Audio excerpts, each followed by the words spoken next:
El otro día volví a ver una escena de Mad Men que me fascina.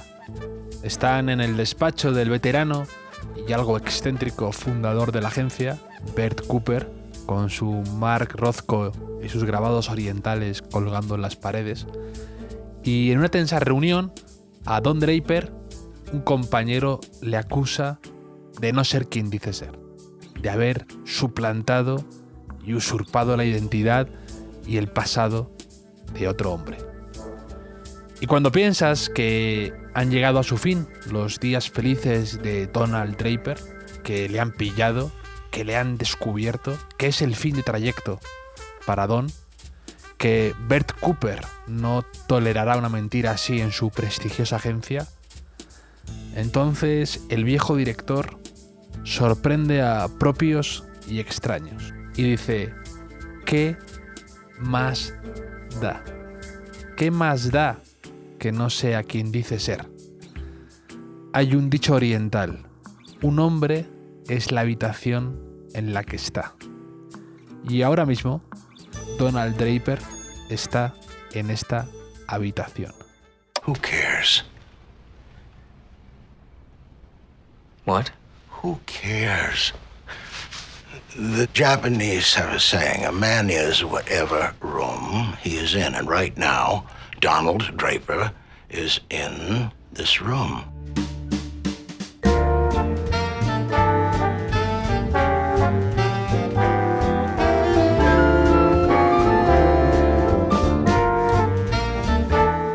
Porque no importa el pasado, no importa lo que hayas hecho o de dónde vengas o lo que tuviste que hacer para llegar hasta esa habitación.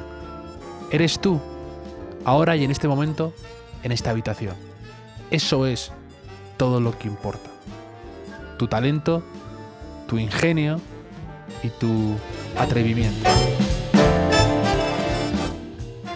Porque en ocasiones nos preocupa demasiado todo lo que gira alrededor de esa habitación, todo lo que hay fuera. Nos importa cómo hemos llegado hasta esa habitación y nos importa lo que haremos al salir de ella. Nos importa el murmullo de los pasillos alrededor o lo que creemos que se dice de puertas para adentro en otras habitaciones para las que no tenemos llave. Nos preocupa lo que hace el vecino y lo que otros hacen en otras habitaciones ficticias a las que nos asomamos en las redes sociales.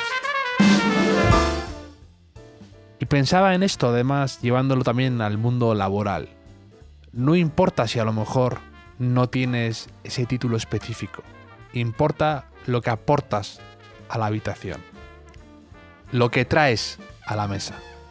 No importa si no tienes tanta experiencia en ese ámbito o en ese área, o si te confundiste de carrera y tardaste más tiempo en sacártela, o si en el colegio alguien te dijo que no valías.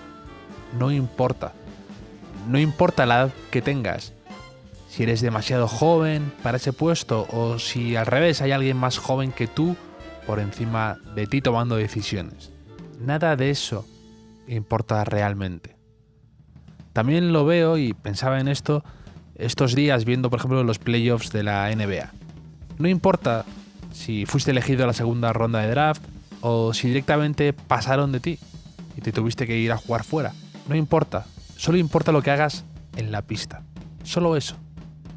No importa, por ejemplo, también si no tienes tanta experiencia entrenando a grandes equipos. Importa lo que haces dentro del vestuario, en esa habitación.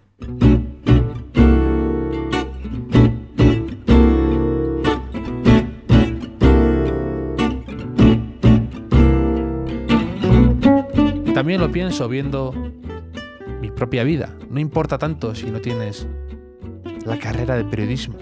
Importa lo que haces en tu columna, en tu rincón del periódico o de la revista, en tu blog, en tu canal o delante de una hoja, en tu habitación. Todo esto me hizo pensar también en el podcast, en el hotel, porque me parece un muy buen lema. Cada persona que viene a tomarse una copa aquí conmigo es la persona que está en el hotel. Haga lo que haga con su vida, se dedique a lo que se dedique, o venga de donde venga. Es esa persona aquí y ahora, es la habitación, es el hotel. Mi invitado de hoy sabe mucho de todo esto, porque ha tenido que reinventarse varias veces. En ocasiones por pura necesidad, en ocasiones por sus propias inquietudes, o por una mezcla de ambas. Pero siempre lo ha hecho con éxito, porque piensa en el ahora, en el presente, porque está en la habitación.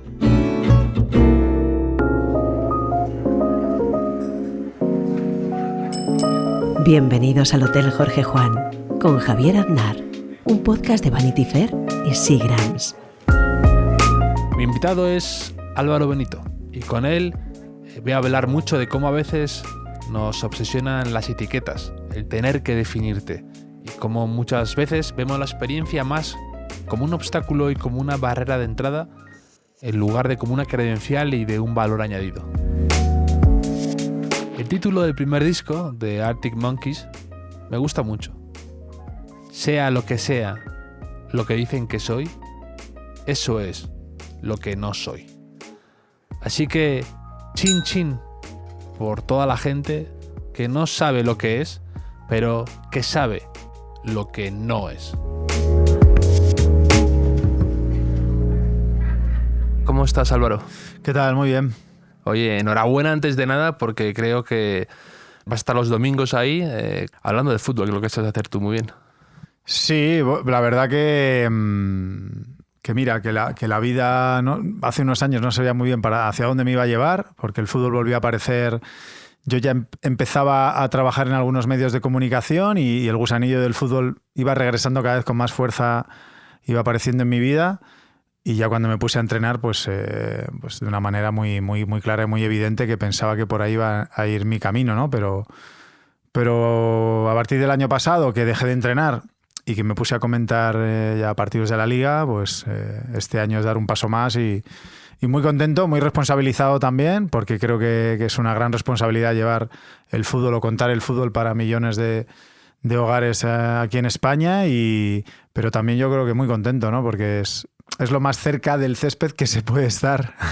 Hombre, lo has hecho además muy bien, porque creo que eres una rara avis, que creo que eres abiertamente de un equipo de fútbol y al mismo tiempo muchísima gente te respeta. Yo leo a un montón en Twitter, en redes sociales, gente del Atlético de Madrid, gente del Barça, que le encantan tus análisis, y eso es muy difícil de conseguir.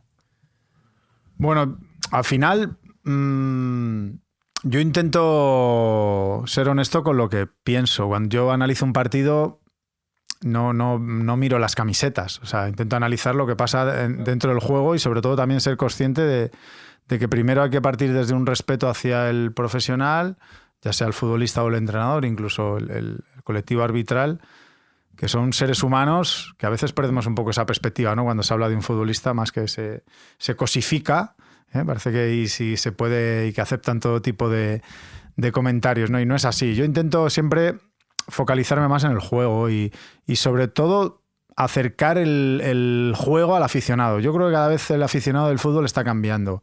Las nuevas generaciones quieren saber por qué su equipo no está jugando bien, por qué contra este rival me cuesta más ganar, qué es lo que le está pasando a este jugador, qué es lo que plantea este entrenador, qué estilo tiene este entrenador, el otro, el de más allá. Yo creo que cada vez la gente demanda más ese tipo de información y ya quitarnos de encima un poco el hecho de cuando perdía el equipo que hay que echarle más cojones, que sois unos mercenarios, y cuando ganas son unos fenómenos. No tenía mucho sentido ese análisis, ¿no?, del aficionado al fútbol, y yo creo que es necesario, por el respeto también de cara hacia la gente que está en el terreno de juego, conocer más lo que está pasando. Yo intento eso, ¿no?, llevar el juego al aficionado, y por eso quizá como no tomo partido por nadie, sino que yo soy honesto con lo que veo, pues la gente lo palpa, ¿no? Y puede sentir que yo no me dejo llevar por las camisetas. No, y transmites pasión por el fútbol, creo además de una forma muy honesta y auténtica. Y tú alguna vez, lo has mencionado, lo acabas de mencionar, perdiste esa pasión por el fútbol que ahora sí te ve, que disfrutas hablando de fútbol, disfrutas con algún jugador especial, disfrutas con algún movimiento, con algún entrenador. Además no tienes tampoco, me gusta mucho que tienes ni filias ni fobias marcadas. Disfrutas lo mismo con un entrenador que explota el lado defensivo que con otro que es súper vistoso. ¿Pero alguna vez perdiste ese amor por el fútbol o ese interés directamente? Yo creo que necesitaba alejarme cuando pasó todo lo que pasó, que fueron unos años muy difíciles a nivel físico y mental para mí. Y en el fondo ahora lo veo con la perspectiva que te da el tiempo, y es que era un niño. Un auténtico niño que todavía no había aterrizado en el mundo real, ¿no? Porque cuando en 18 años empiezas a jugar en la primera plantilla del Real Madrid, yo vine con 14 años a Madrid a jugar en la cantera y ya hay prácticamente hipotecas tu adolescencia por ser futbolista, sin garantía de éxito. Por supuesto que lo hice encantado y que es un privilegio poder tener la oportunidad, siquiera, de llegar. Pero con 18 años meterte en la burbuja que es ser jugador del Real Madrid, pues es una realidad paralela, ¿no? No aterrizas en la realidad que vive el resto de los mortales o la mayoría de los mortales.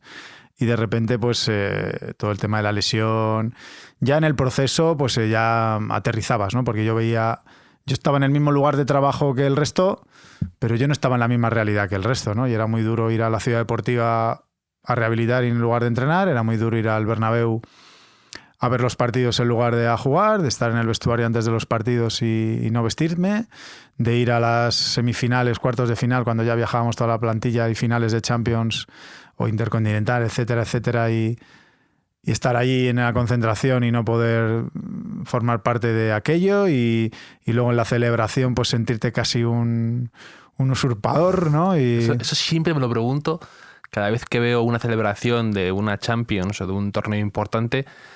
¿Cómo se tiene que sentir ese jugador que no ha participado en nada?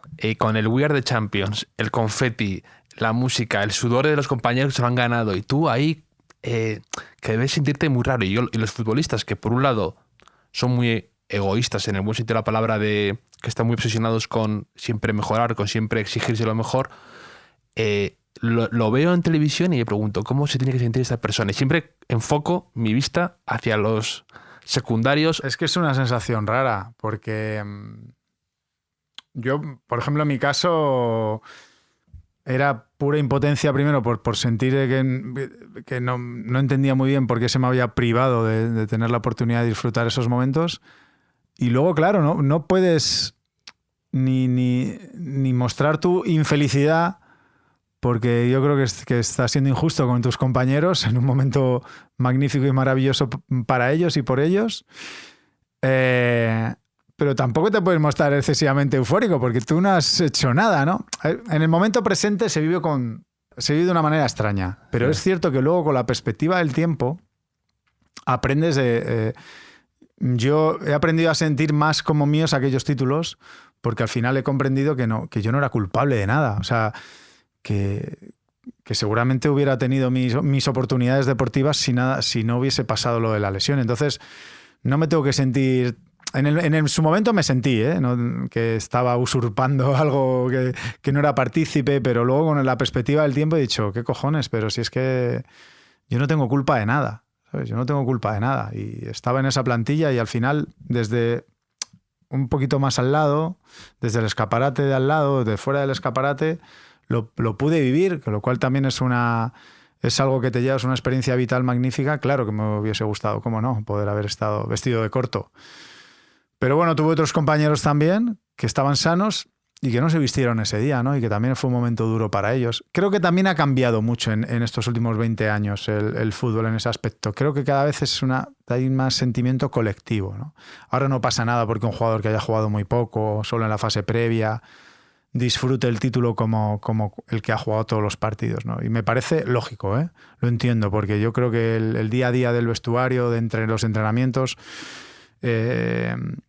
cada vez tiene más importancia el sentimiento colectivo de los equipos. Antes quizás se vivía de una forma más individual. Yo me acuerdo perfectamente de una entrevista que tengo marcada cuando yo era pequeño, o sea, 14 años o por ahí, que te hacía una entrevista que era en el AS y era como durante esta parte tuya de lesión, rehabilitación, y que hablabas que habías estado en Colorado, creo. Sí. Y que te habían metido, o sea, te habían hecho un injerto de un cadáver o algo así, como algo un poco revolucionario, lo decía el médico y lo decías tú. Y luego tengo una frase marcada que decías, no tengo botas de fútbol, solo tengo un par y están acartonadas. Y lo de acartonadas se me quedó grabado. Yo que jugaba al fútbol en esa época y tenía mis botas y diría, este chico que juega en el Real Madrid, ni siquiera hace tiempo que se pone sus botas, ¿cómo se debe sentir? Qué duro verlas y sentirte cada vez más lejos, ¿no? Bueno, fue un proceso muy difícil de describir porque empezó, pues yo tenía 19 años, sufrí una lesión grave. Yo no tenía ni idea de lo que era un ligamento cruzado, como puedes comprender en aquel momento, ni lo que era un menisco, ni lo que era nada. Sabía que si te rompías el ligamento cruzado era una lesión grave, ¿no? No, tú fuiste la triada sí. que además a partir de ese momento era como la palabra maldita, la triada. ¿Sabes? Sí. Como que era la sombra que se cernía sobre... No la conocíamos. Y sí. Contigo como que la triada ya te daba mucho respeto. Sí, sí.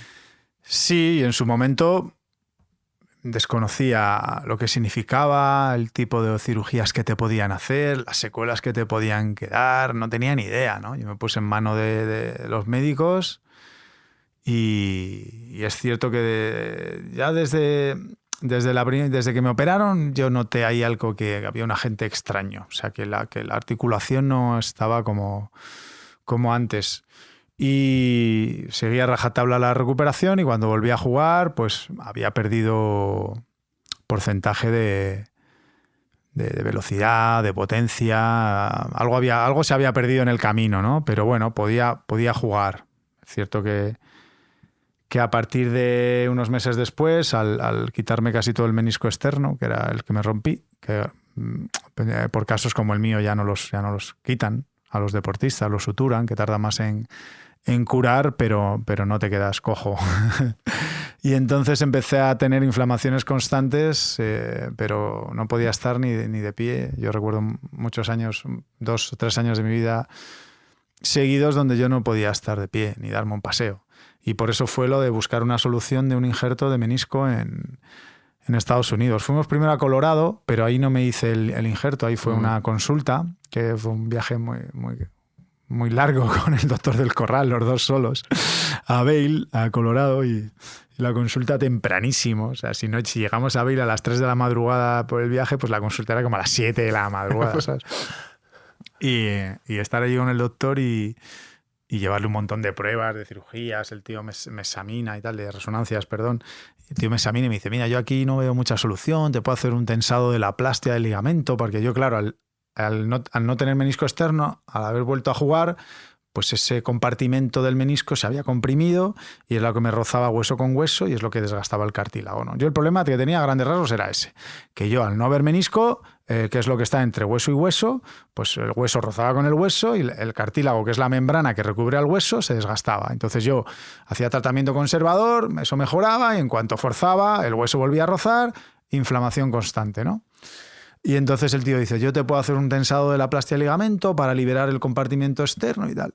Y me acuerdo que me mira el doctor del Corral y me dice, ¿qué hacemos? Digo, ¿cómo que qué hacemos? ¿Qué cojones me preguntas a mí? Si tú no lo tienes claro, ¿eres el doctor? Yo tengo 20 años. Digo, vámonos a nuestra puta casa, anda.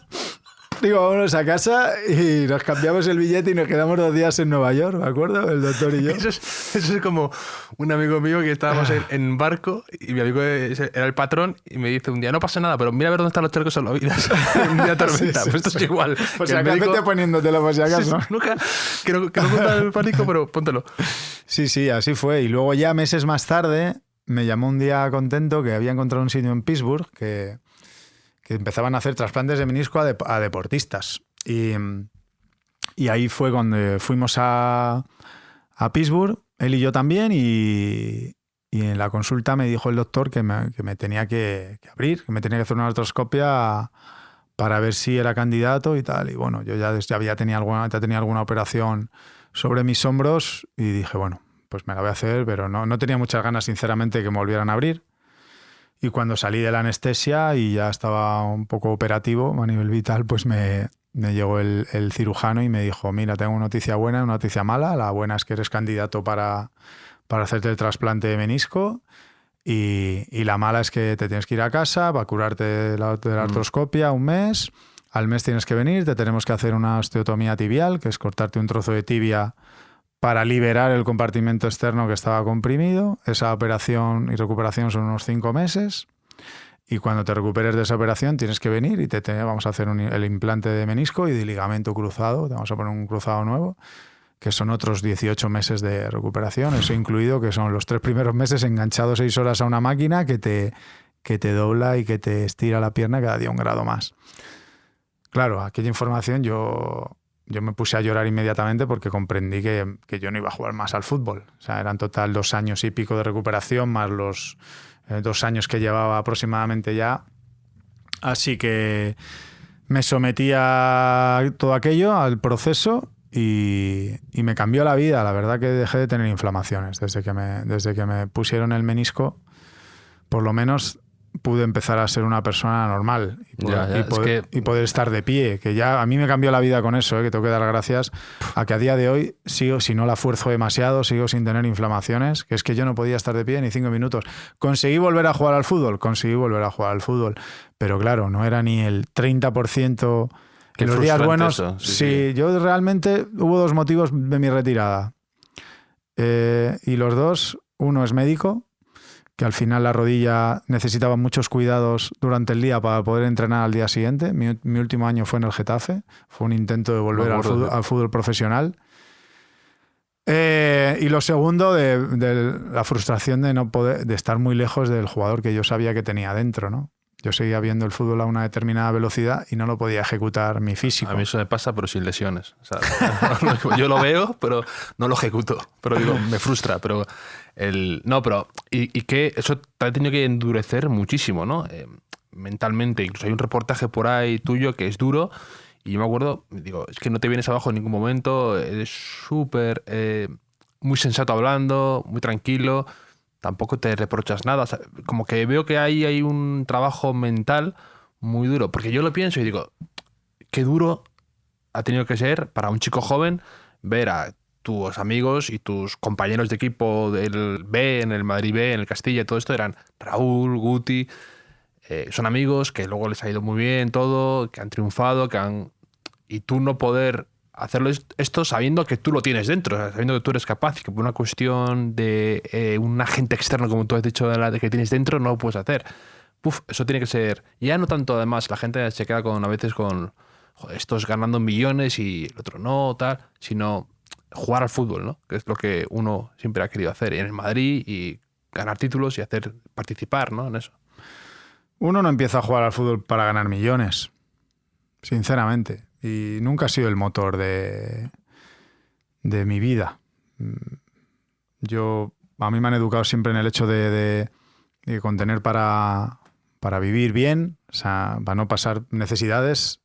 Yo estoy feliz. A ver, hubo varios motivos por el cual yo no me vine abajo. El primero, porque siempre he tenido una visión bastante vitalista de la vida, valga la redundancia.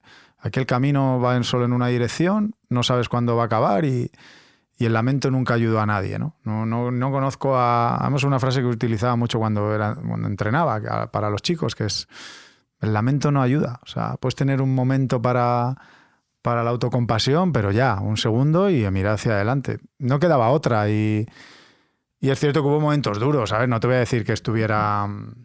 porque era muy frustrante el hecho de operarte. Yo rehabilitaba 8 o 10 horas al día, o sea, como un animal. O sea, yo cuando fui a operarme a Estados Unidos me dijo el cirujano de allí que cómo es posible que con esa lesión yo tuviera esa musculatura en la pierna.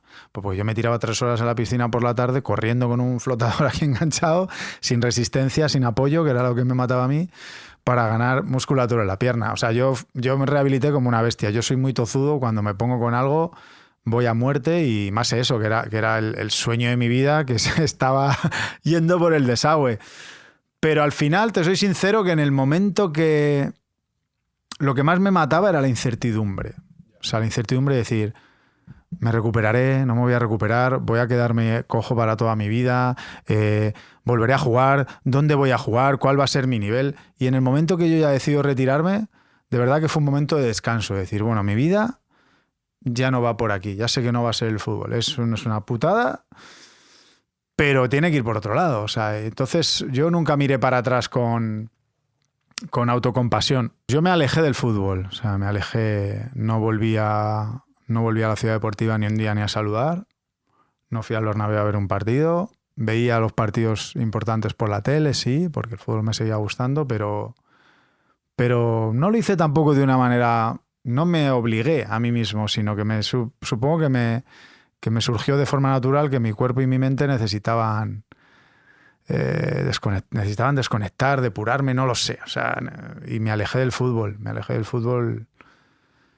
todo lo posible, pero de una manera natural. O sea, yo creo que al final quizá mi mente necesitaba esa desconexión y no sé, y resetear.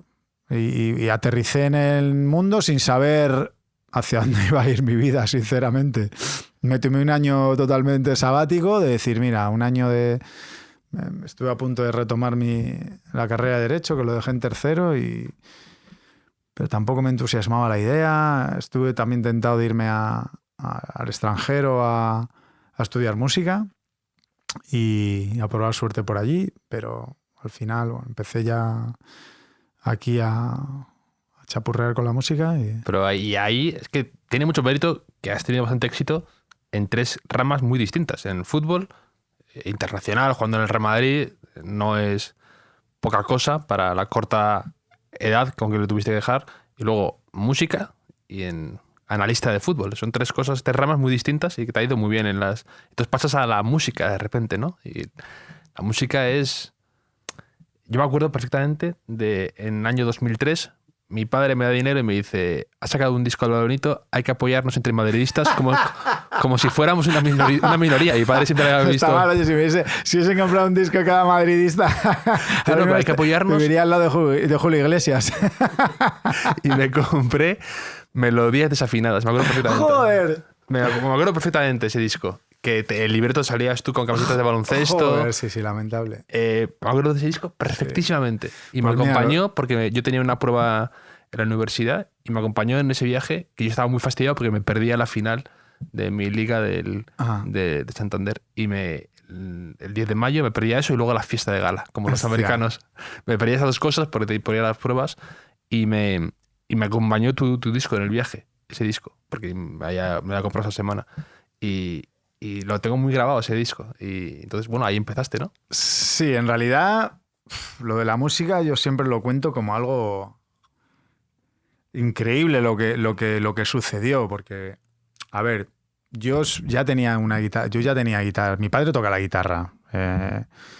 Y mi padre pues siempre ha tenido discos de rock. A mí me ha gustado siempre el rock, también mucho el pop español. Y hemos escuchado mucha música en casa. Yo siempre tenía música, estaba todo el día escuchando música, siempre pendiente de los grupos que salían, que no salían y tal.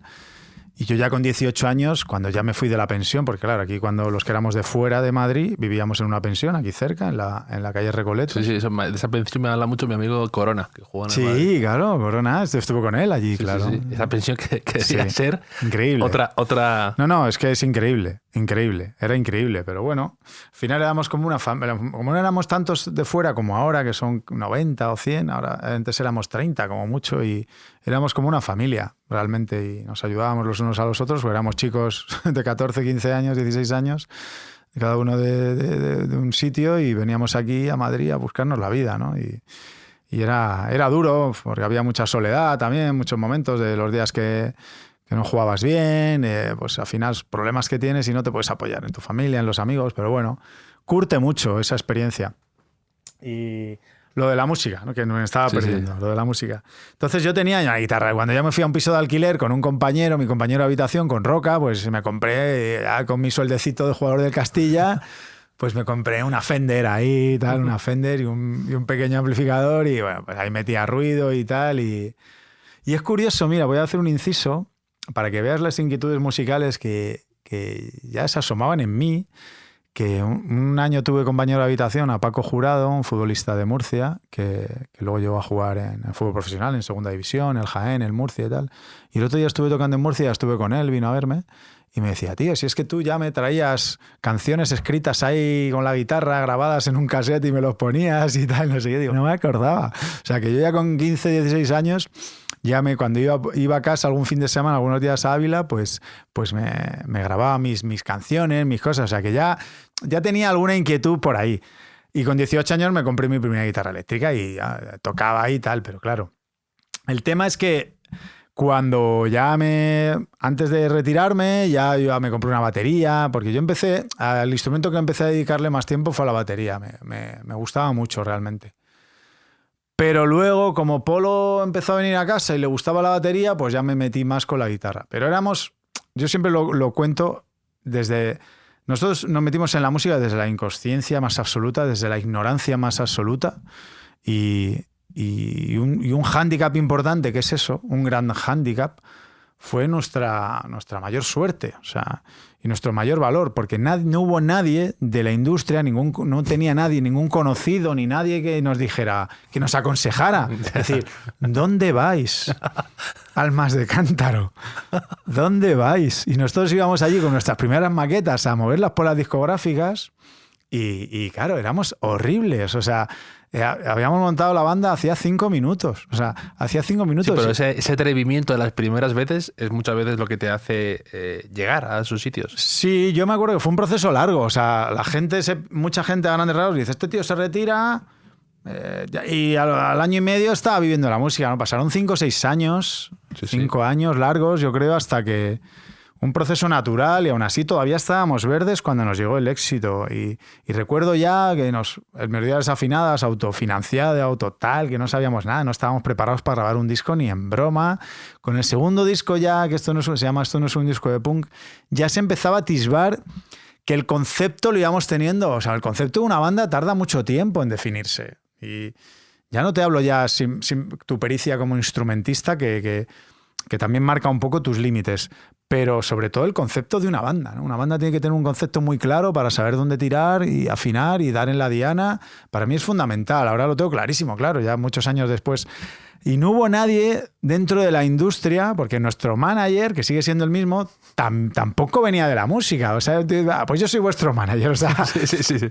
Y entonces me acuerdo ya que después del segundo disco, que ese disco ya está muy mal grabado, no suena especialmente bien, pero ya las canciones empiezan a tener algo. Ya alguna discográfica, como Sony, por ejemplo, se interesó y nos grabó una maqueta ya más profesional. Y me acuerdo que la R de Sony, Dani Marín, la persona que pues, desarrolló a Pereza, El Canto Loco, por ejemplo, me acuerdo que nos vino a vernos 2 ensayos a casa y me acuerdo la frase que nos dijo, dice, mira, yo os voy a ser sincero, tío, sois muy malos. Dice, pero las canciones tienen algo. Dice, si curráis como músicos, dice, puede haber futuro aquí. Fue la primera persona de la industria que nos dio un camino a seguir, ¿sabes? Desde aquel momento nos pusimos a trabajar sin serlo como un grupo profesional. Y empezamos a ensayar todos los días muchas horas, a tomar clases por separado. Y ahí hubo un antes y un después, sin duda, en la banda. Y prácticamente pocos meses después en ese proceso fue cuando nos ven tocar de teloneros, de modestia aparte, que como eran amiguetes nos llevaban a tocar con ellos. Y la historia es muy curiosa también, porque para que veas que la mala fortuna que tuve a lo mejor en el fútbol, pues se me apareció en la música, porque tuvimos mucha suerte. Para la serie de Los Hombres de Paco habían escogido una banda que les representaba el mismo manager que a modestia aparte. Entonces, gente de Globo Media fue a ese concierto de modestia aparte a hablar con el manager de cara a lo de Los Hombres de Paco. Nos vieron a nosotros, teloneros, y nos vinieron después del concierto diciendo, oye, me ha gustado mucho la banda, ¿me pasáis algún disco? Y tal. Le pasamos Esto no es un disco de punk. Y a los 2 días nos llamaron, nos contaron el proyecto de lo de Los Hombres de Paco, nos pasaron la canción que estaba elegida, nosotros hicimos una versión en mi casa rápidamente, se la reenviamos al día siguiente, les encantó. Estaba escrita por Mikel Erenchun esa, ¿no? Es una canción de Mikel Erenchun, la letra luego la rehizo Alex Pina, que es el que era el creador de la serie, pero nosotros hicimos una versión a nuestro rollo. Y se la enviamos al día siguiente, les gustó, y ahí empezó todo. Y casual, o sea, todo muy casual. Al final era un proceso natural de búsqueda, pero desde la ignorancia más absoluta del medio, porque lo que teníamos que haber hecho... Nosotros empezamos al revés, que fue prácticamente el minuto 1 pusimos a grabar un disco que no estábamos preparados para grabar un disco. Para grabar un disco de estudio tienes que estar muy preparado. Pero bueno, oye, mira, y esa ignorancia también de ir por ahí y subirnos en un escenario sin tener todavía las tablas suficientes y de ponernos a grabar discos nos dio esa visibilidad y la verdad que perseguíamos todos los balones. O sea, nosotros íbamos, que había que tocar en un garito de la calle Orense de 20 personas, tocábamos, que ya no sé qué, íbamos a todos los sitios y fuimos muy currantes y sobre todo yo no no soy un gran cantante, tampoco seré un gran guitarrista, a pesar de que ahora estudio mucho. Ahora estudio música de verdad, como tenía que haber hecho. Ahora todo el tiempo libre que tengo lo empleo en estudiar música. Pero tengo mucha imaginación para hacer canciones. A mí se me ocurren un montón de canciones. Y eso fue desde el minuto 1. Por eso prácticamente sin saber tocar ya teníamos canciones propias. Nosotros nunca hemos sido una banda de hacer versiones. Siempre ha sido de tocar lo nuestro y hacer muchas canciones. Y yo creo que quizá lo único que te puedo decir que haya sido la clave del éxito ha sido eso, perseguir todos los balones, tener una inconsciencia absoluta y lanzarnos al ruedo sin temor y hacer muchas canciones nuestras. Porque de hecho te iba a preguntar que para trabajar haber trabajado en 3 ramas muy distintas, el fútbol, la música y la televisión o el periodismo, también eres compañero mío en AS, si las 3 hay algo que tú veas común, y ahora pues mira, veo esto que tú dices, la perseverancia, ¿no? El continuar, el seguir, que es lo mismo cuando estás recuperándote o entrenando todos los días entrenando con tus compañeros o mejorando, dando clase o intentando saber más o avanzar más en cuanto a conocimiento, ¿no? A ver, este equipo cómo juega o este músico cómo ha hecho esta canción, ¿no? Hay ese elemento común en las 3 cosas. Sí, sin duda. Y además, yo creo que define mucho mi manera de entender la vida. O sea, yo siempre voy tirando el carro. O sea, y aparte me encanta emprender. O sea, soy un soñador. Yo siempre me preguntan, ¿tú por qué crees que te puede ir bien en la vida? Pues no siempre me va bien, pero a grandes rasgos me ha ido bien en 3 facetas diferentes a nivel profesional, porque yo me sueño las cosas, me las imagino y las persigo. Y yo creo que además en el proceso de perseguir tus sueños es donde está la felicidad, yo creo. O sea, una vez conseguido, se disfruta menos, o sea, hasta te puedes cansar. Yo tengo muchos amigos artistas y yo se lo digo siempre, mucha gente que lleva muchos años teniendo éxito, 20, 25 años, vendiendo muchos discos, teniendo giras multitudinarias, ganando mucho dinero, y están cansados. Y digo, no seas gilipollas. Digo, a lo mejor te viene bien tener un poquito de perspectiva y vete 3 o 4 años, dedícate a otra cosa, tío. Haz otra cosa 3 o 4 años, ya verás cómo... Futbolista. Métete en la NBA, tío. Juega a la NBA. Pero además, es que eso debe ser muy duro, la caída, ¿no? La caída, me refiero, el dejar de tener ese éxito siendo músico, pasar de moda, por así decirlo, similar al de fútbol, ¿no? El jugador retirado, el jugador muy exitoso cuando se retira, creo que eso es una vivencia que solo deben conocer ellos y que no es equiparable a nada. La sensación esa de con 30 y pico años sentir que ya has dado todo lo mejor de tu vida, que ya eres un jubilado de 30 años, y que además ya la gente te mira como que ya diste lo mejor de ti. Eso tiene que ser durísimo. Claro, por eso muchos se meten luego a entrenador, para volver a sentir otra vez esa adrenalina, esa sensación. Pero yo creo que es un error definir tu vida sobre lo que haces. O sea, yo creo que tu vida no puede ser lo que haces. Tiene que ser una parte muy importante y sobre todo te tiene que hacer feliz, pero tú no puedes apoyar todas las patas de la mesa en el mismo sitio. Yo creo que no... Además, hace poco leí una entrevista a Bunbury que contaba precisamente esto. Bunbury no es un músico, Enrique no es un músico, sino yo soy una persona que hago música, que también escribo poesía y hago otras cosas, pero eso no puede definir mi persona, ¿no? Antes lo has comentado, que fuiste entrenador, o sea, empezaste un poco entrenador en categorías inferiores, estuviste en el Madrid, has comentado que te despidieron, ¿no? Sí. ¿Cómo fue? ¿Cómo lo llevaste? Bueno, pues fue después del Madrid-Barça y bueno, pues la verdad que los comentarios fueron una crítica dura aquel día. Yo no suelo ser tan... fue. Sí, yo no suelo ser tan duro.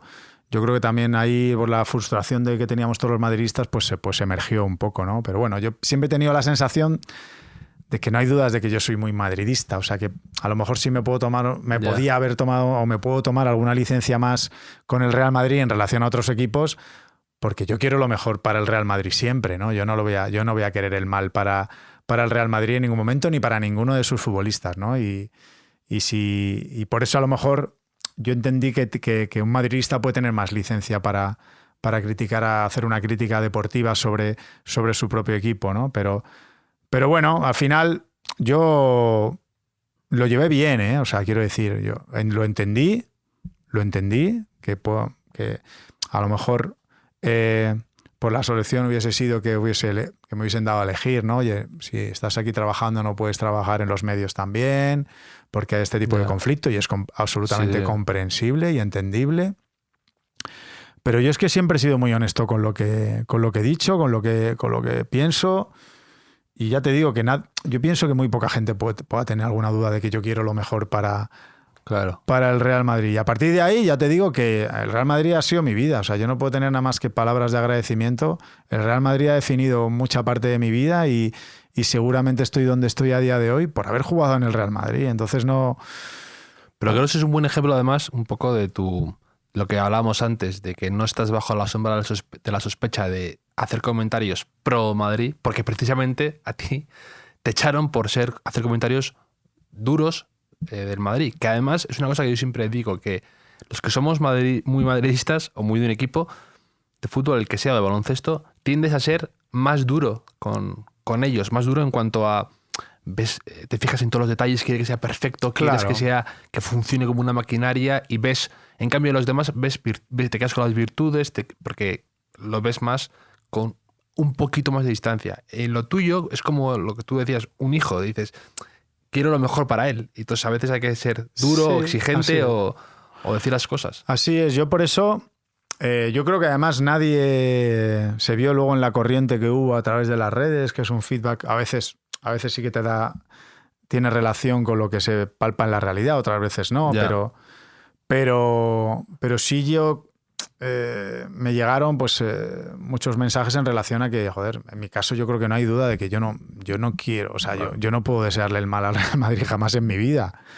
Pero ni mucha gente me pregunta, oye, ¿y le guardas rencor? Digo, ¿cómo le voy a guardar rencor al Real Madrid? Yo, o sea, ¿por qué? ¿Porque me despidieron? Pues en absoluto. O sea, aparte que ya te digo que el Real Madrid ha definido mi vida. Yo llegué con 14 años, he estado como jugador, he estado como entrenador, y ya te digo que si yo ahora mismo puedo comentar el fútbol en los medios en los que trabajo, es gracias a haber jugado o haber pertenecido al Real Madrid. O sea, que no...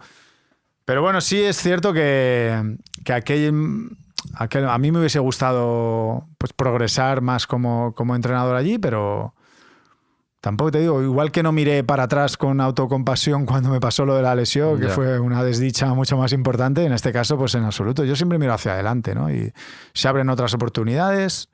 He podido progresar mucho más en los medios de comunicación en estos 2 años porque no estoy entrenando, que antes no tenía esa posibilidad. Así que... Tenemos aquí la tradición de hacer el cuestionario Proust. A ver cómo sales tú parado de estas preguntas. Eso es fácil, ¿eh? Pero venga. Empezamos con, ¿cuál es tu idea de felicidad perfecta? Yo creo que la felicidad está en pequeños momentos satisfactorios, así lo defino yo. Pues cuando yo, por ejemplo, ahora mismo, cuando yo todos los días paso tiempo en mi estudio, ¿no? De música que tengo en casa, cuando acabo una canción que me mola cómo ha quedado, pues me voy feliz. Cuando vengo de comentar un partido y creo que he estado especialmente atinado, especialmente lúcido en descifrar lo que estaba pasando y he conseguido transmitirlo con claridad, también me voy feliz, ¿no? Son esos pequeños momentos de satisfacción personal, supongo. Un paseo con tu perro, ¿no? Sí, ¿verdad? Bueno, tener tiempo para ti. Fíjate que tener tiempo para ti es felicidad. ¿Y cuál es tu mayor miedo? El paso del tiempo, sin duda. Creo que es algo que cuando ya pasas de los 40 da vértigo. Da vértigo sobre todo mirar lo rápido que ha pasado los últimos 20 años y que cuando pasen otros 20 estás ya... Sí. Estás ahí... No sigas, por favor. No sigas también es tu miedo, miedo. Yo soy un obsesionado con el tema del paso del tiempo. No lo llevo nada bien.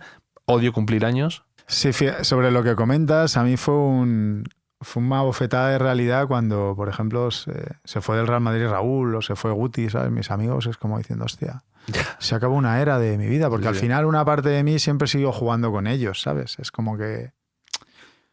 No sé cómo explicarlo mejor, pero entonces cuando se retiraron fue como, uff. ¿Y te consideras alguien un poco nostálgico? Sí, totalmente. Estoy en un momento absolutamente nostálgico. Pero es buena la nostalgia, ¿por qué? Porque significa que has sido muy feliz. O sea, yo creo que a mí es un sentimiento que me gusta mucho. De hecho, ahora escucho más que nunca música de antes y... ¿Qué escuchas ahora? O sea, ¿qué estás escuchando? Pues escucho mucho pop español de los 80, 90. Veo muchos documentales de los 90, de la movida madrileña. Ahora estoy en un proceso vital donde veo un montón de documentales de biográficos también, de músicos y tal. El otro día me estuve viendo un montón de Oasis, de Blur, del Britpop de aquella época. ¿Eres más de Oasis o de Blur? Yo soy más de Oasis, sinceramente. Me gustan los dos, pero sí. Yo creo que Oasis tiene, no sé, más, algo más en cuanto. Es cierto que es más lineal, su carrera musical es más de su estilo es más definido, su concepto de banda es más definido, pero a mí me gustaba más. ¿Y de pop español qué te gusta de esa época? De toda la época. Mira, yo creo que era de lo único bueno que tiene la actualidad en el mundo de la música, en la actualidad, es que los chicos ya no segmentan. O sea, y nosotros nos segmentábamos. Yo con 11, 12 años que escuchaba la radio y en 40 principales, por ejemplo, sonaba Aerosmith, Guns N' Roses, Depeche Mode, The Cure, Los Planetas, Héroes del Silencio, Hombres G, Los Secretos, Madonna, Michael Jackson. Y yo no sabía qué estilo era cada cual. Y me gustaba una canción de Madonna, y me gustaba Héroes del Silencio, y me gustaban Los Secretos, y me gustaban Hombres G, y me gustaba Platero y tú. Y luego ya te vuelves más gilipollas cuando eres... Las etiquetas, ¿no? Claro, y para molar más y reafirmarme mis ideas, esto mola, esto ya no mola tanto. Y más, ya pequeñas subdivisiones, ¿no? Esto es new metal, no sé qué, esto es cada vez pop te vuelves punk. más gilipollas y al final es todo para reafirmarte en tus ideas, como lo mío mola y lo tuyo no mola tanto. Gilipolleces. Y ahora se está volviendo a eso. Los chicos escuchan el reggaetón, pero escuchan el pop español y escuchan el pop internacional. A eso, los festivales se ve, cada vez los festivales hay más eclécticos, ¿no? Todo, totalmente, exacto. Y la gente disfruta de cualquier estilo de música y creo que eso está muy bien. Hay otras cosas que no están tan bien en cuanto a la industria, pero yo echo de menos mucho el romanticismo ese de descubrir las bandas, de comprártelo el disco original, las promociones, de no sé... Eso, o sea, estaba el otro día en Santander, en verano, y volviendo a los discos que tenía yo físicos de pequeño, tenía discos de mi padre, volver a ponerme un disco en una mini cadena con el librito en la mano es especial. Ver las letras, ver el olor, no sé, es como otro proceso distinto al de ahora. Es que los mejores, pero por eso los mejores discos ya se han hecho. Yo el otro día no había visto el documental de Sound City, el de Dave Grohl, que sabes... El de Foo Fighters. Sí, no el de Sonic Airways, sino el de Sound City, que es sobre un estudio. Sobre un estudio de música donde grabaron ellos el Nevermind, Nirvana, por ejemplo. Y bueno, al final ha acabado cerrando y la mesa tiene una mesa NIF de la hostia hecha manualmente que se la ha comprado el estudio de Dave Grohl y ahora la tiene en su casa, ¿no? Y el tío ha hecho un documental.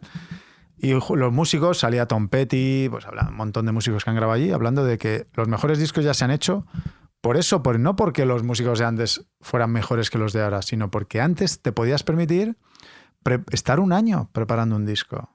Claro. En un estudio de grabación, en una mansión que alquilaba la compañía, en tal. Entonces, claro, y aparte los músicos... Antes no tenía, ahora, joder, yo grabo en casa con el Logic o con el Pro Tools y ahora cualquiera podemos grabar un disco. Yo no necesito estar 3 meses ensayando una canción para grabarla perfecta en un disco. Antes sí lo necesitabas, porque si no podías grabar. Antes las bandas, para preparar el Nevermind, Nirvana estuvo un año ensayando. Nada más que el disco. Entonces los mejores discos ya se han hecho. Sí. Porque ya nadie va a tener ese nivel de preparación y tal, porque ahora cualquiera puede grabar. Yo me acuerdo de un reportaje también a Incubus que hacían el disco de Morning View, que se habían ido a una casa en Malibú como 3 meses. Claro.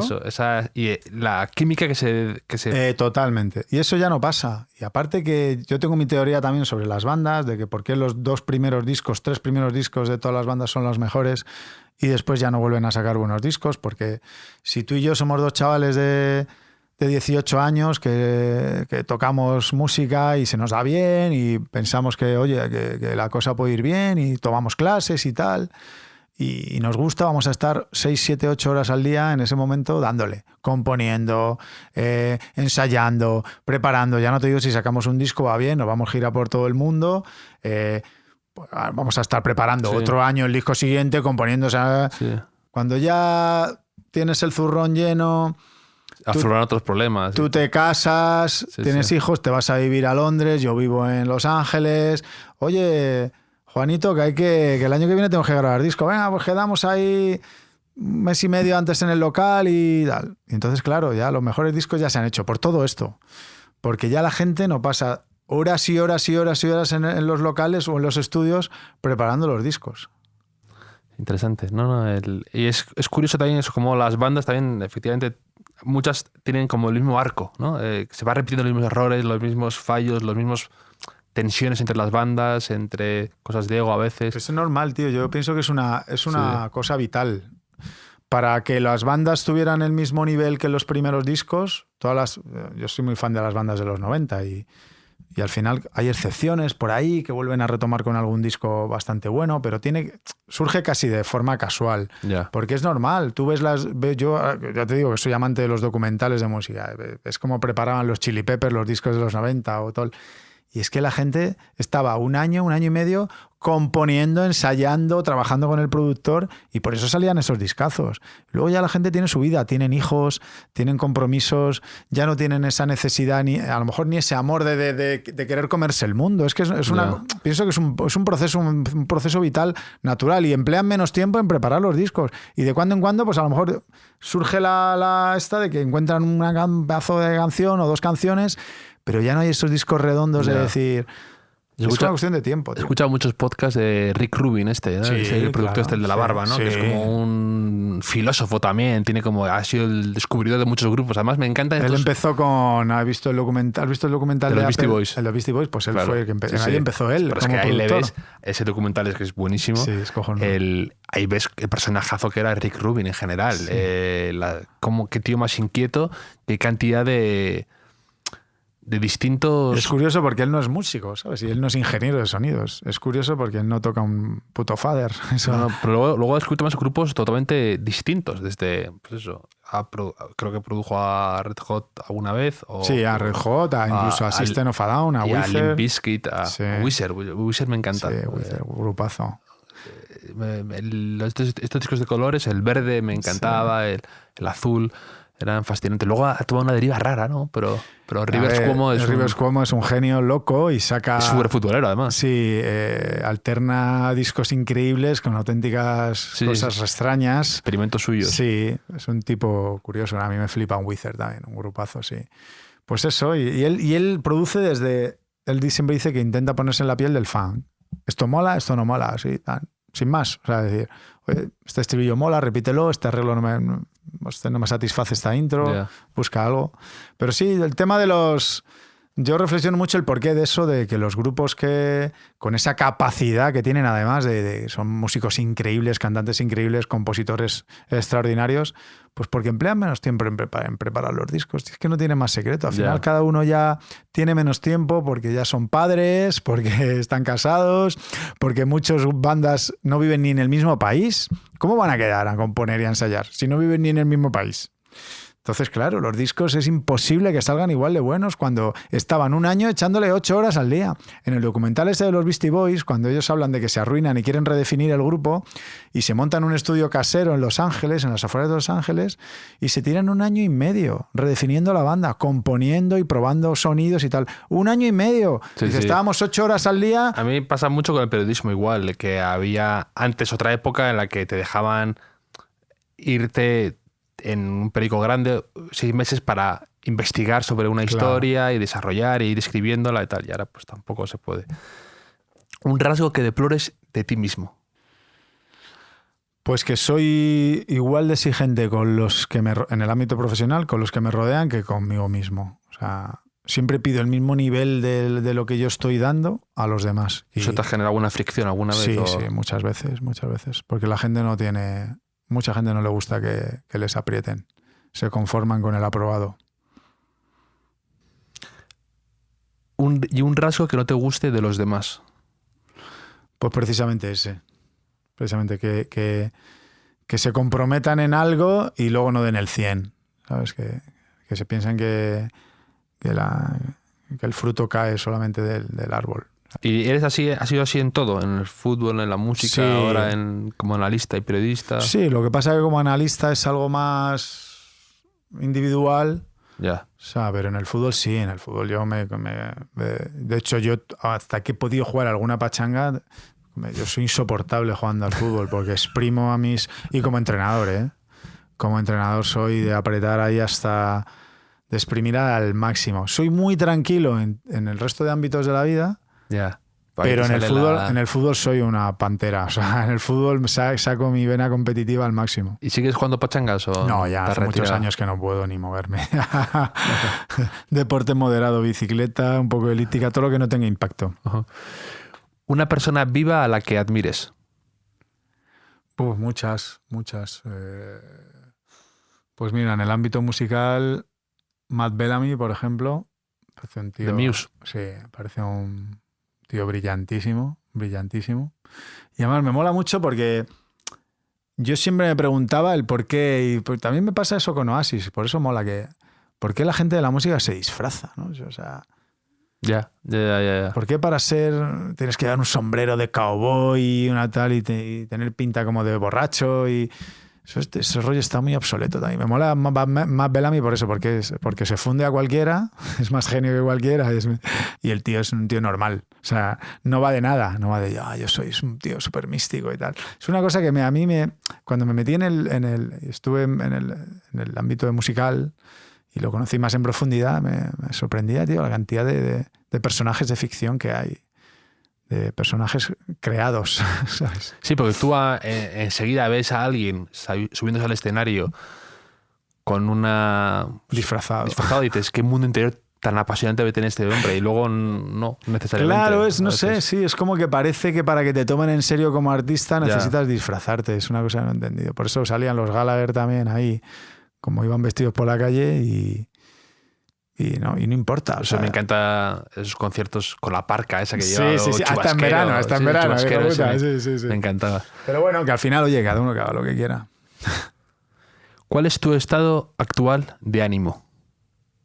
Bien, bueno, siempre, bueno. Yo me levanto siempre con una sonrisa y me acuesto con una sonrisa. Es difícil que algo me quite la sonrisa.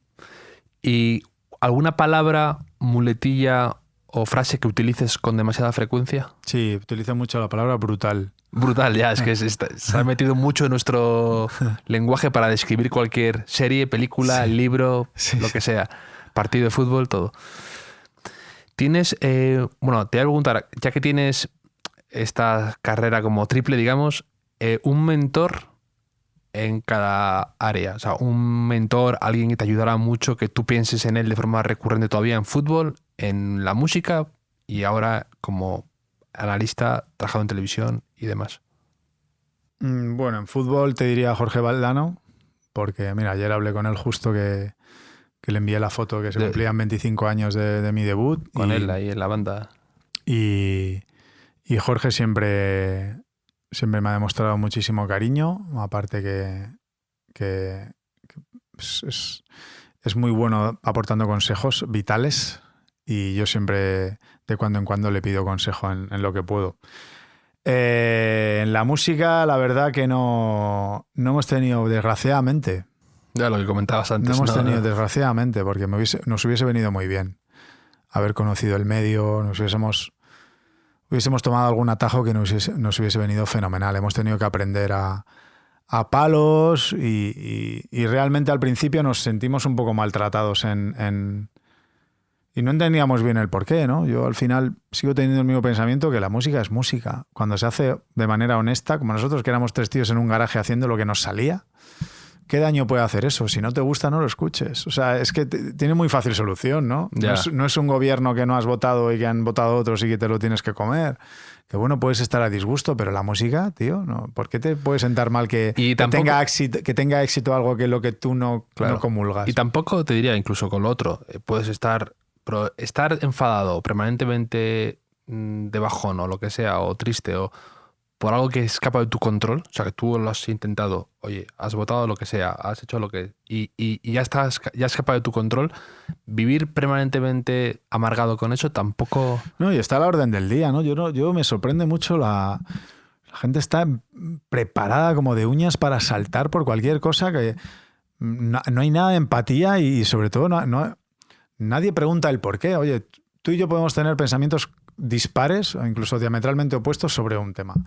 Pero nadie te pregunta, oye, pero tú, Javier, ¿por qué te sientes así? ¿O por qué piensas esto? A ver, cuéntame. Porque nadie sabe. Es como tú eres un gilipollas, tú no tienes ni puta idea, lo que mola es lo mío. Si no piensas como yo, es que estás totalmente equivocado. Y así se define Twitter. O sea, el lema de Twitter es, si no piensas como yo, es que estás totalmente equivocado. Sobre cualquier tema. Y da un poco de miedo, ¿no? La poca empatía y las ganas de acercar posturas o de conocer el por qué tú piensas diferente a mí, ¿no? Pero bueno. Y tú ya tienes la piel dura, ¿no? Tanto por la música, por la exposición en televisión, no te afectan, ¿no? A ver. A todos nos molesta que te digan algo hiriente o lo que sea, pero que hay tú gradualmente, yo también lo noto, te vas sabiendo un poco cómo se comporta unos y otros, aprendes a que no te... Bueno, yo sinceramente es que desde pequeño he tenido ese rasgo de que nunca me ha importado mucho el camino que tomaran los demás o lo que pensaran sobre mí. Nunca he sido de ir con el rebaño. Ya. Y ahora tengo un sobrino de 11 años que el cabrón es igual, macho. O sea, es que el tío no necesita sentirse aceptado ni en sus ideas ni nada. O sea, tiene una personalidad muy propia. Yo siempre lo he tenido así. Y te puedo decir, por ejemplo, que yo cuando debuté con el Madrid con 18 años, la vida me cambió de 2 semanas, 3 semanas a una parte. Ya no podía aparecer por la facultad, por ejemplo. No podías ir a ningún sitio donde hubiera gente. Y yo no lo llevaba bien. No me gustaba la fama. Luego, curiosamente, 25 años después, sigo teniendo trabajos de cara al público. Al final he aprendido a vivir cómodamente con ello. Pero en su momento no me gustaba. Pero sí he aprendido una cosa en la vida, que es no le vas a gustar a todo el mundo. Eso es impepinable. O sea, eso... Claro. Con lo cual no te puedes estar... Yo siempre se lo digo a mis amigos, digo, es que ni siquiera el helado de vainilla le gusta a todo el mundo, o la pizza le gusta a todo el mundo. Bueno, te encontrarás con haters de la pizza. Claro, hay genios que yo veo, ¿sabes? Joder, te he puesto el ejemplo de Matt Bellamy. Tú te pones a ver cualquier cosa que hace Matt Bellamy en YouTube, tocando un solo, cualquier cosa, y hay peña criticando. Yo digo, la gente está loca. O sea, si este tío que es un puto genio, que lleva toda la vida estudiando música y que toca el piano como un concertista, canta como un tío de ópera y toca la guitarra, se inventa una manera de tocar la guitarra diferente al resto y es un puto genio, ¿cómo no van a criticar a los demás? Pero yo por ejemplo, yo con Muse tengo cero feeling. No me gusta. No te molan, ¿no? No, o sea, pero me gustó no te meterías en YouTube y decir, no tienes nada de talento, ¿sabes? Pero imagínate que hay peña que se lo dice, que no tienes talento. Digo, la gente está loca, tío. Pero bueno, que al final, no sé, yo creo que no... Yo no pierdo un segundo de mi vida en pensar que alguien me ha dicho o ha dejado de decir. Aparte que ¿qué perfil de persona tiene que ser el que pierde un medio minuto de su vida en criticar a alguien, a un desconocido por Twitter? Porque piense algo diferente a ti. Es como, a mí hay mucha música que no me gusta, literatura que no me gusta, cine que no me gusta, opiniones que no me gustan, pero por respeto y empatía y por sentido común no me metería en Twitter a decir, pero tú qué dices, gilipollas, no tienes ni puta idea o tal. O sea, ¿qué clase de persona? Siempre digo, ¿qué clase de persona es capaz de hacer ese tipo de comentario? Pues alguien que no tiene unos valores de educación y culturales adecuados, ¿no? Porque si no, no me lo explico. Alguien que le han educado bien, que tiene un sentido empático a nivel cultural y social, pues no puede hacer eso, ¿no? Supongo, vamos, no sé. Sí, totalmente. ¿Dónde y cuándo fuiste más feliz? ¿Un verano, un año, como nostálgico que eres? Sí, he sido muy feliz te voy a decir 2 momentos. En las fiestas del pueblo de mi padre, en Salamanca, Villarino de los Aires, que que ayer es como estás en estado salvaje. O sea, y es los primeros momentos de tu vida donde no tienes horario para acostarte ni tal, tienes tu peña ahí con los colegas y estás todo el día montando en bici, jugando al fútbol, por la noche para acá, para allá.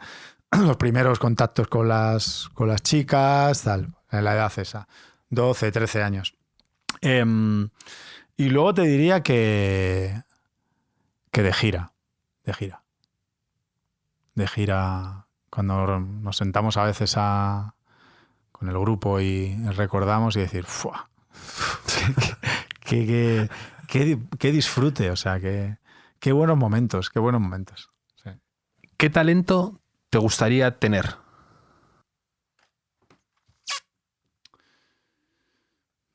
Pues me gustaría, y lo digo de verdad, saber pintar. Eso, bastante gente de la que ha pasado por aquí lo comenta. El pintar o tocar el piano, es curioso. Mucha gente lo... Mira, yo tocar el piano al final es mucha práctica. Obviamente hay un punto de talento innato que para diferenciar en los cracks y tal, pero son horas. Yo me he dado cuenta ahora que estudio la guitarra un montón de horas. He mejorado más en un año que en los 20 anteriores, porque ahora estoy estudiando como hay que estudiar. Pero esto, a mí me dices píntame una persona, te hago así. Sí, 4 palitos, o sea, soy nulo. Como y me encantaría. No sé dibujar un perro. Es algo que sé que me gustaría mucho emplear horas en pintar, ¿sabes? Pero cuando veo a gente que de repente coge un lienzo en blanco, tengo algunas amigas que pintan y me enseñan el proceso a veces y en media hora ya ves y dices, qué hija de puta, qué talento, cómo se lo he imaginado aquí y tal. Y nada, yo soy un desastre, pero bueno, no, eso ni aunque le eche horas, ¿ves? No, porque veas, claro. eso. Una serie que te haya gustado mucho últimamente, tú compartes en redes sociales Sí, una solo. O no, las que quieras, las que surjan, las que te hayan gustado. A ver, no hay ninguna que me haya volado la peluca, ¿sabes? Ya no hay una de estas. Gran expresión esa, ¿eh? Sí. Volarme la peluca. Ya no hay ninguna de estas que digas, ¡buah! Es que me ha vuelto loco, como algunos años atrás. Pero te diría que la de The Voice, que justo hoy estrenan la segunda temporada, bueno, me gustó mucho. Me entretuvo mucho cuando la vi. Me gustó mucho también una que se llama Home Before Dark, que está en Apple. Y también que está basada en unas novelas que es de una niña como que es periodista, y una niña muy pequeña. Su padre es periodista y ella también como que quiere hacer un periódico sobre un pueblo, desapariciones y tal. Está bastante curioso. La veré. Un disco que tú recuerdes a lo mejor de esto que estabas en el centro comercial o en una FNAC o algo así, que ponértelo ahí, de escucharlo y de querer, o tu primer disco que te fuiste a comprar con tu dinero, ese disco. Me acuerdo el primer disco no lo sé, pero sí tengo el recuerdo de... Sí, ese disco especial, ¿no? Con tu dinero que te hizo... Yo iba mucho al Madrid Rock, se llamaba, ¿no? Sí. Estaba en Gran Vía, porque estábamos aquí en Recoletos y yo me compraba un montón de vinilos. Yo era muy fan de Depeche Mode cuando era adolescente y me compraba, de hecho me guardaban cuando venía algún maxi single, alguna movida de estas ediciones raras, siempre me las guardaban porque ya me hice colegas de todos. Luego ya abrieron el FNAC y me acuerdo que el primer CD que me compré fue el Out of Time de REM. Fue el primer CD que tuve como CD, todavía lo tengo y sí, pero... Y luego pasaba mucho tiempo yendo a escuchar discos, claro, pero te puedo decir que lo que sí me ha pasado es de cuando en 40TV, luego la MTV2, que llega a tener... MTV2, yo era súper fan de MTV2, que era como una alternativa. Sí. Y de ver, me acuerdo cuando vi yo la primera vez que vi a Muse con el Muscle Motion, y decir, hostia, me voy a comprar este puto disco. Yo a Muse los vi en la sala Heineken, con su primer disco. Éramos 400 personas allí, imagínate. No lo conocía casi nadie. Y luego me pasó también, pues, me acuerdo que el Nevermind me lo pasó un compañero de clase del Cumbre. Yo estudiaba en el Cumbre y me lo pasó y fue como, ¡guau! Ya. Sí. ¿Dónde te gustaría vivir? Pues yo creo que me voy a quedar en Madrid. ¿Dónde te quedas aquí en Madrid? Sí, yo ya... ¿En la pensión de Recoletos? ¿O no? En la pensión de Recoletos sería un buen lugar para acabar mis días y cerrar el círculo. ¿Cuál es tu posesión más preciada? O sea, algo físico me refiero, ¿eh? No... Bueno, pues a ver, yo no soy nada romántico soy nostálgico, pero no soy romántico para recordar el pasado. Yo, por ejemplo, casi nunca me he puesto a ver partidos míos, por ponerte un ejemplo, ¿no? Ni conciertos. ¿No, eso no lo haces? No, tío, no. Yo lo haría, yo sería el típico... Te imaginas, ¿no? Te imagino de llevar, en mi tener sala de pantallas cine. en tu casa y llevar invitados y que de repente haya en bucle imágenes tuyas. Que sé de personas de renombre en diferentes ámbitos. No vas a decir Que ninguno, no voy a pero- decir quién, pero que en su casa lo hay. Que vas a su casa y de repente hay Sí, en las como, pantallas. como Norma Desmond en El Crepúsculo de los Dioses, viviendo atrapada por tu propio pasado y por tu propio éxito. Sería increíble, ¿no? Pero, joder, las camisetas de mi debut con la selección española, con el Real Madrid, son... Pero fíjate, siempre cuento la anécdota, que hasta tal punto soy poco romántico, que hace unos años me pidieron una camiseta para algo benéfico del Real Madrid cuando yo jugaba y tal, y tenía en el garaje como todas las cajas ahí, bolsas y tal.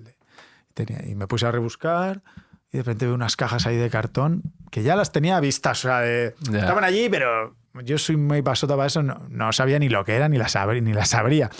Y ya dije, bueno, ya que estoy aquí voy a ver qué cojones es. Y me encontré las réplicas de las Champions, de la Intercontinental, Hombre, de todos los trofeos, y además son unas réplicas cojonudas, casi a tamaño real y tal. Y digo, madre mía, qué desgraciado soy. bueno, ¿has visto el documental de Anelka? No. Tienes Todavía o sea, no. Tienes que verlo porque es un poco un documental que se ha hecho él a sí mismo, pero bueno, pero sale un poco exactamente lo que tú dices. Él en su garaje o en una cosa así como en un cuartucho saca de repente del fondo de una estantería la réplica de la Champions que ganó él él estaba en la de Valencia. En la del 98. Sí, no, exacto. en la del 2000, perdón. Era del 2000. Sí. Y el muy perro empieza a decir, esto lo gané sabía cuál era, pero decía, no sé en qué año fue, si fue en el... Y yo digo, si tú ganaste la Champions, no te acuerdas ni en qué año fue. Fue en la del 2000, efectivamente. Sí. Y no, pues yo siempre he pensado que yo tendría... O sea, que sería muy difícil no... Yo sería un poco como tú, o sea, no tendría ese mausoleo de tus propias cosas, ¿no? Porque al final te da, sino más bien a lo mejor de compañeros, amigos, rivales. Con el tiempo te hace más ilusión y ahora me arrepiento de no haber pedido más camisetas porque, por ejemplo, tengo una de Zidane que me regaló el de la selección francesa, que eso ahora con el tiempo es una joya, ¿no? Claro, Hay claro. algunas cosas que me han dado que tengo, ¡buah! Le cambié una camiseta a Del Piero, de la Juve, ¿sabes? Pero antes pasaba, o sea, es que eres joven y tal. Yo ahora con el paso del tiempo yo le pido ahora a futbolistas profesionales, que son amiguetes, y le digo, oye, dame una camiseta. Me mandó el otro día una Santi Cazorla de su última temporada en el Villarreal, por ejemplo. O sea, Qué jugadazo, y son cosas que dentro de 10 años dirá, mira lo que tengo de aquí y tal. Bueno, tengo algunas joyas por ahí. Me arrepiento mucho de no haber pedido más. Al final...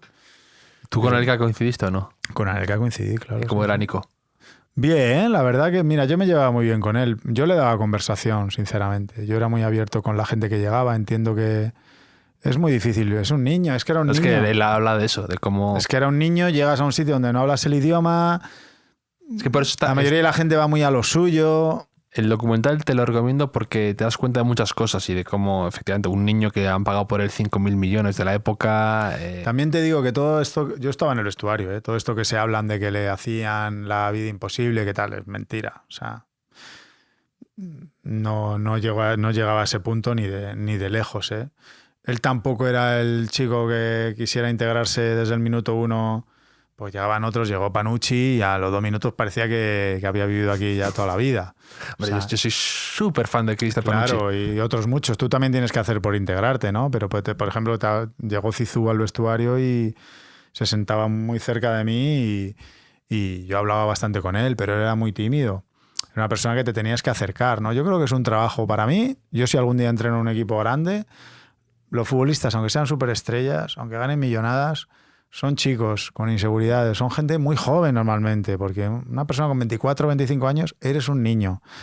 Y hay que hacer por integrar, sobre todo gente que llega... Y a veces es un trabajo que los clubes, no sé si ahora los empezará a hacer, pero antes como llegabas, pagabas 5.000 euros por un chico francés, 5.000 millones y de pesetas en aquel entonces, y no te preocupabas de que se integrara, de que tal, de que estuviera feliz, porque al final vas a un país nuevo, donde no conoces el idioma, a una ciudad nueva, pienso que la integración es fundamental para el ser humano, y el ser humano feliz va a jugar bien al fútbol. Y yo hablaba bastante con él, pero es cierto que no es fácil llegar a un sitio nuevo, no es fácil, no es nada fácil. No, nada fácil, no. ¿Qué es lo que más valoras de tus amigos? Bueno, pues que estén en los momentos difíciles, ¿no?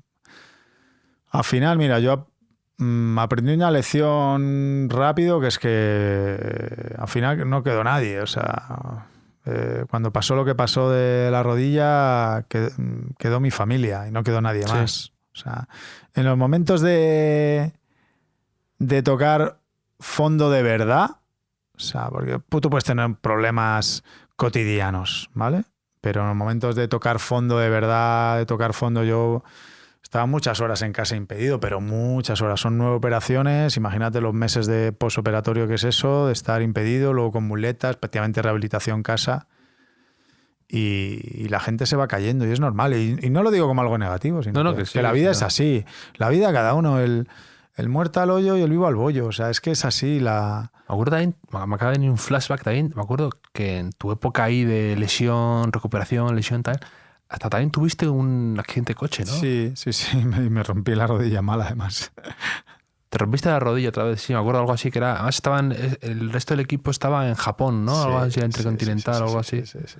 Pero fíjate que a la larga me vino bien. Yo en ese momento me había hecho la operación en Estados Unidos, estaba como en el proceso final de recuperación, pero la rodilla no tenía movilidad. Es como que en cuanto entrenaba un poco, se me quedaba agarrotada y estuve yendo a Sevilla 2 días en semana a hacerme ondas de choque para ver qué tal y no sabía muy bien el motivo.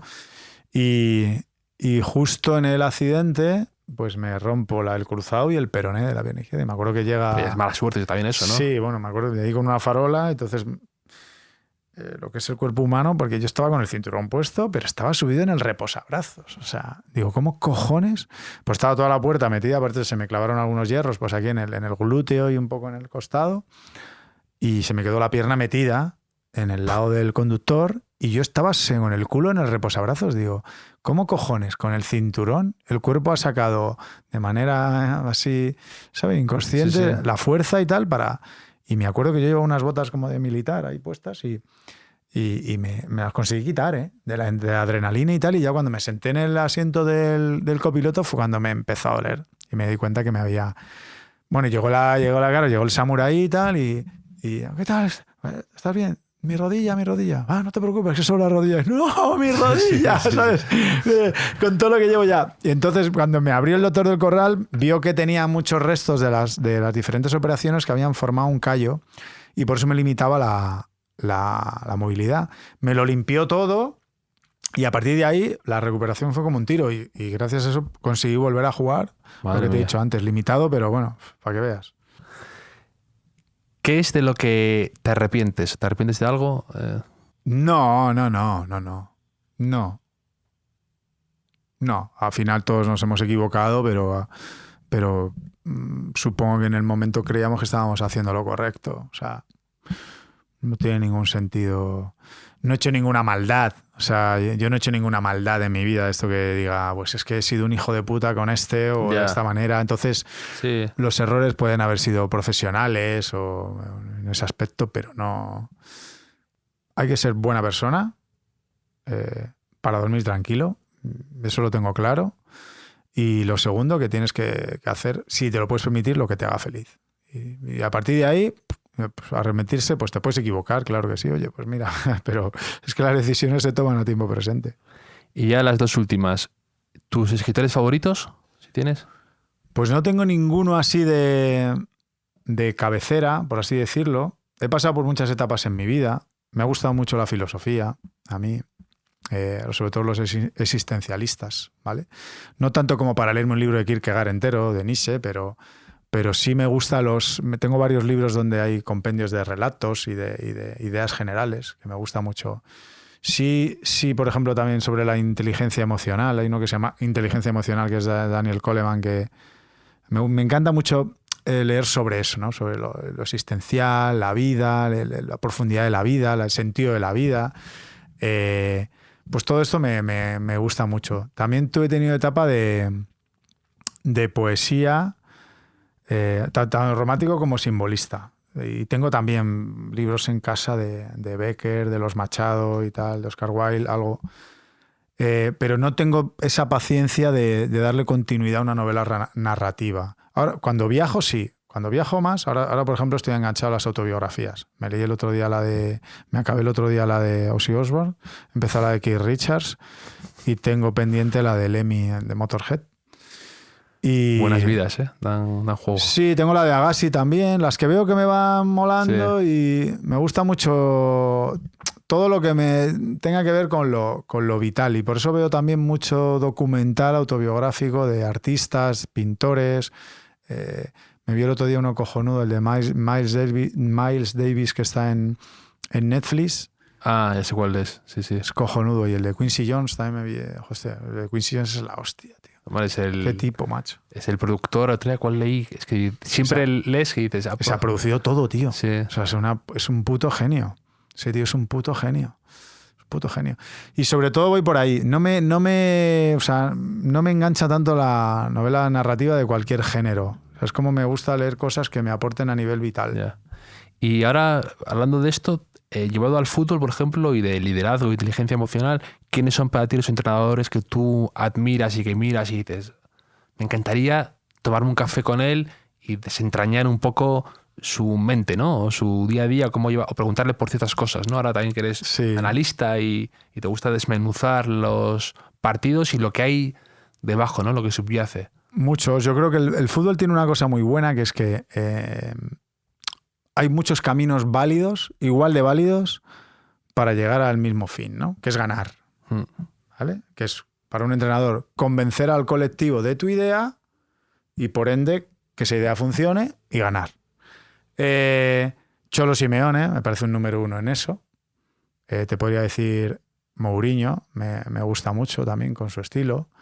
Me ha gustado mucho Guardiola, más a nivel futbolístico que a nivel de lo que transmite luego a lo mejor en rueda de prensa.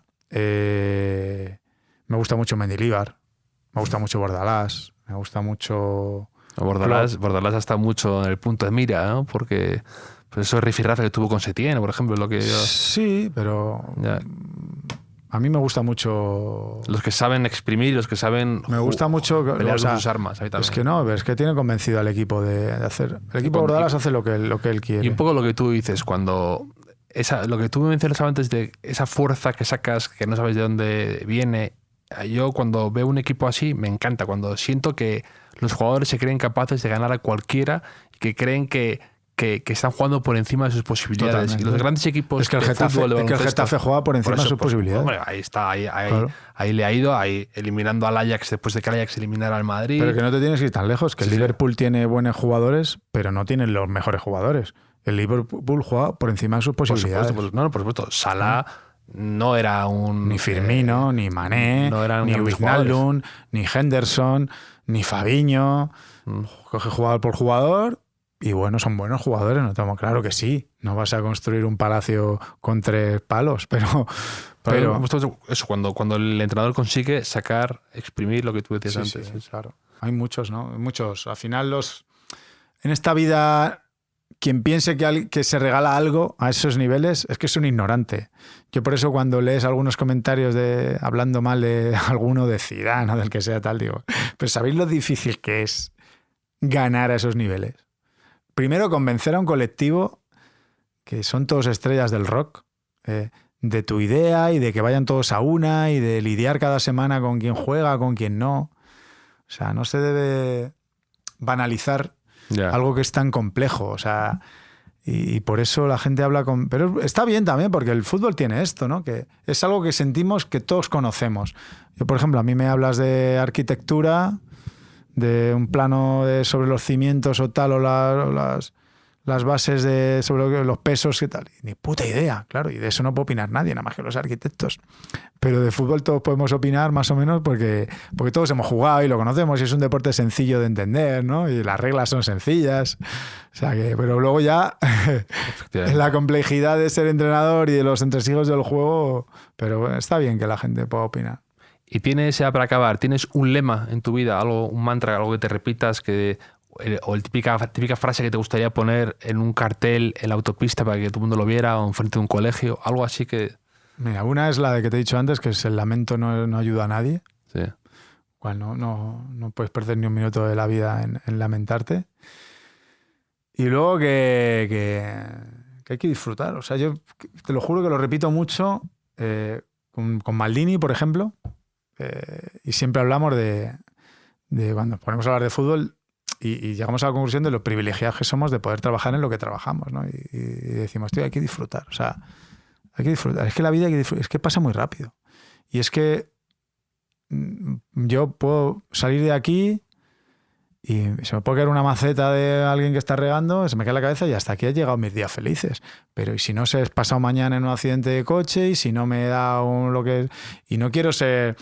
No, o sea, es que la verdad es que vivimos como si no fuera a pasar lo que va a pasar. Unos antes y otros después. Vamos al mismo saco. O sea, hay que disfrutar, tío. La vida hay que disfrutar. Te entiendo perfectamente que a veces suena un poco como, ¿no?, el típico mensaje facilón, pero por ejemplo Pero muy poca gente lo lleva luego a la práctica. Al final estamos más embobados en el día a día de preocuparnos de... Sí. Joder, que me he quedado sin batería, que tengo que ir aquí, ahora no sé qué, ahora... Tío, disfruta la vida, si es que eso es aquí y ahora. Lo mejor es hablar con la gente mayor, con tus abuelos. No. Yo cuando hablo con gente mayor y todos te dicen lo mismo. Dice, lo primero que te dicen es que antes de ayer tenía 20 años. Ya. Bueno, eso lo dice, de hecho, en el documental de Mourinho. Ah, pues sí, es verdad. También lo dices, ¿verdad? Le dice. Claro, dice, ayer tenía 20 años y hoy tengo 56 y es la puta verdad. Sí, no, se me ha hecho así. Sí. Y mi abuela, yo solo tengo una abuela, de mis 4 abuelos, mi abuela materna sigue viva. Y se me dice, hijo, si es que al final nada importa. No. Dice, disfruta la vida. Dice, porque te aseguro que cuando llegues aquí te das cuenta de que de lo que te has preocupado no importa. O sea, no importa. Pues hoy, Álvaro, me ha hecho mucha ilusión que hayas venido y poder hablar largo y tendido de tantas cosas que nos gustan. Te deseo toda la suerte del mundo en esa temporada 2021 que vas a empezar y que seguro que va a ser emocionante y es una alegría tenerte ahí a los micrófonos y compartir esos partidos de los domingos que siempre ya, de lo que decía antes, es como algo que todos tenemos interiorizado, ¿no? Lo que nos gusta. Pues muchas gracias, ha sido un placer y esperemos disfrutar dentro de poco ya de lo que conocíamos, o sea, de las gradas llenas de gente, los conciertos llenos de gente y... Seguro que sí, Álvaro. Mil gracias.